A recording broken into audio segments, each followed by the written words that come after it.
Hello and welcome back. You know what? There's one thing that Prince, Dennis Hopper, Marlon Brando, Supreme Court Justice Warren Burger, and many others have in common. They didn't have a will or a trust. And you know what? 55% of Americans, when they pass away, don't have a will or trust. And this creates big problems with probate. And what a lot of people don't realize about probate, it's a lawsuit against yourself, funded by yourself, and you lose. This is the reason why we have Brenda Geiger here. She's an esteemed trust and estate lawyer in the Carlsbad area.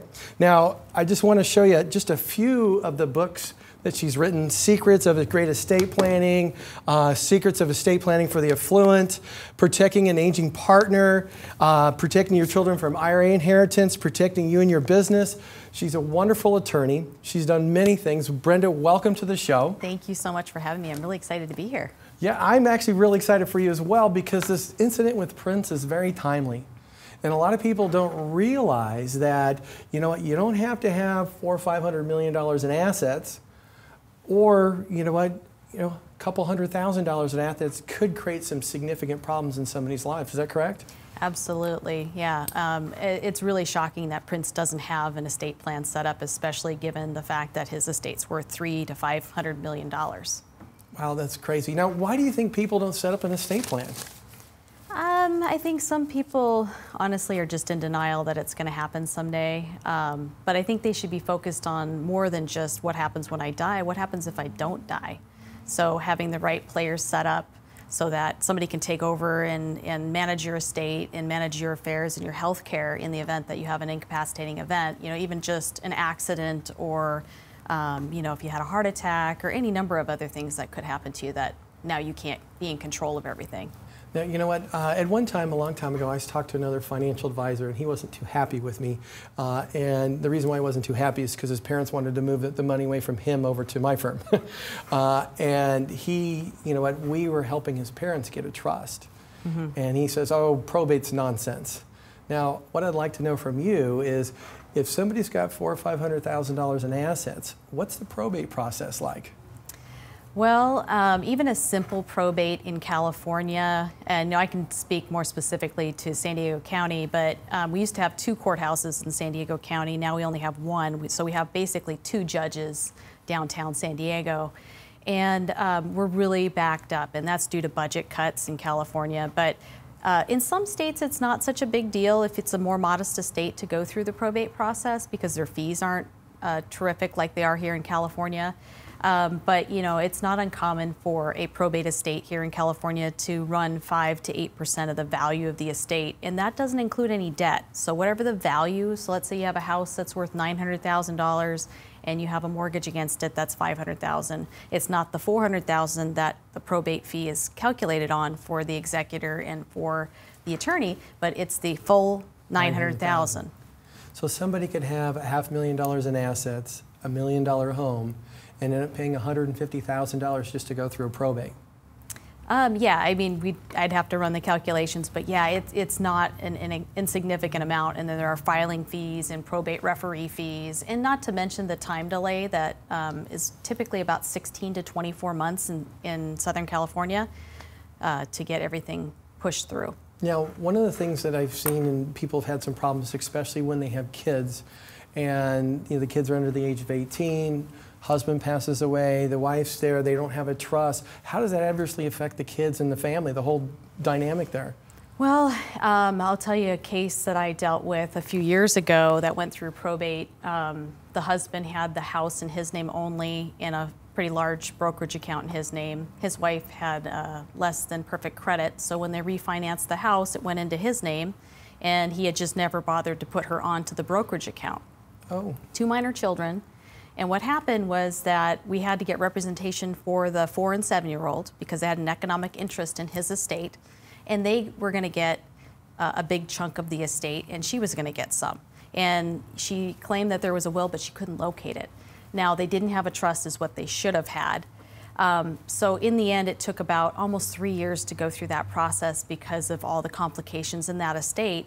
But eventually we came to a settlement where she got the house and the kids got mainly the brokerage account.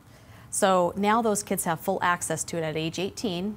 Now, for her estate that she had outside of her husband or that they had community interests in, we were able to set up a trust and protect that for her children and not let her children be trustees until a much later age. And we were actually able to wrap some asset protection around those continuing trusts for those boys. That's a mess. Yeah.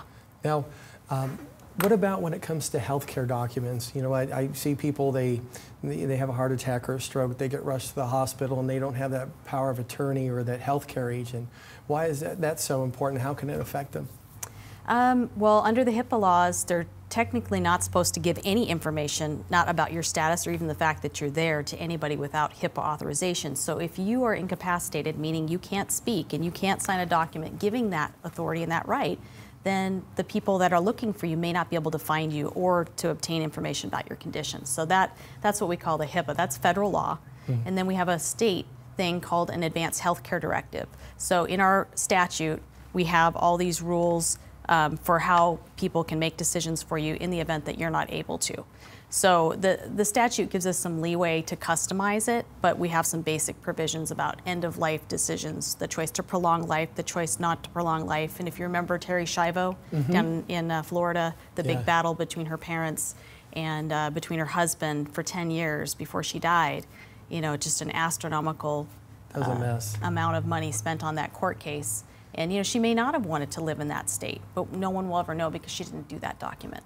Now, one of the things that just to go back to the Advanced Healthcare Directive and the healthcare agent, basically it enables somebody that you choose to make decisions on your behalf, which means they can fight with the doctors, they can fight with the insurance company, they can move them from a bad hospital to a good hospital. Is that correct? Yeah, absolutely. And that document can be made effective immediately. Most people don't do it that way, but sometimes when we have an older client that maybe their health is starting to fail or they're starting to have memory issues, we may want them to make it effective immediately so that we don't have to go out and get doctors' incapacity declaration. Now, the durable power of attorney over financial, that's over your finances and stuff like that. Now, why is it so important to have that document if you have health issues? Well, you're going to need somebody to take care of your finances that are outside the trust, maybe file tax returns, if they need to deal with a nursing home on the financial side. There's all kinds of different reasons, but if you're not, you know, towards the end of your life, it's an important document to have also for planning purposes. Let's say you didn't move an important asset to your trust, you no longer have capacity to do so. In the power of attorney, we can give somebody the power to fund your trust with your assets or to execute a disclaimer on your behalf if you don't have capacity. I actually had that happen in a case. It was a larger estate, the exemption was smaller at that time, and we needed to utilize both husband and wife's exemption, and wife died suddenly and unexpectedly, and dad had had a stroke, so he didn't have capacity. So we were able to execute a disclaimer through the power of attorney agent in order to utilize both of their estate planning exemptions. So we saved the estate hundreds of thousands of dollars. That's great. Now, you're the founder of the Trust and Estate Planning Symposium. You have the event coming up in June. Could you tell us about it? We've got about a minute to go. Well, we have every year, we have an annual event, and it's for professionals, but many clients attend this as well. And we have 4 speakers. 3 of them are attorneys. 1 is a business broker that sells businesses. So it's educational. This year we're talking about IRA trusts, or retirement plan trusts as they're more commonly known. We also have a speaker talking about an irrevocable trust strategy to save an estate, you know, millions of dollars in the event that they need to save on estate taxes. And we have someone that's going to be talking about trust protectors, which are a way to help in irrevocable trust documents as well as revocable to plan for things that are unaccounted for. So we got some really, really awesome topics this year. I'm so excited about it. Brenda, thanks for coming on to the show. If you'd like to go to her event, you're going to see that information on the screen. You'll be able to see it on our website at sextonadvisorgroup.com. If you'd like to get more information on Brenda, you can go to our website as well. There's going to be a link to her website. Again, thanks for coming on to the show. Thank you so much. Stick with us. We'll be right back.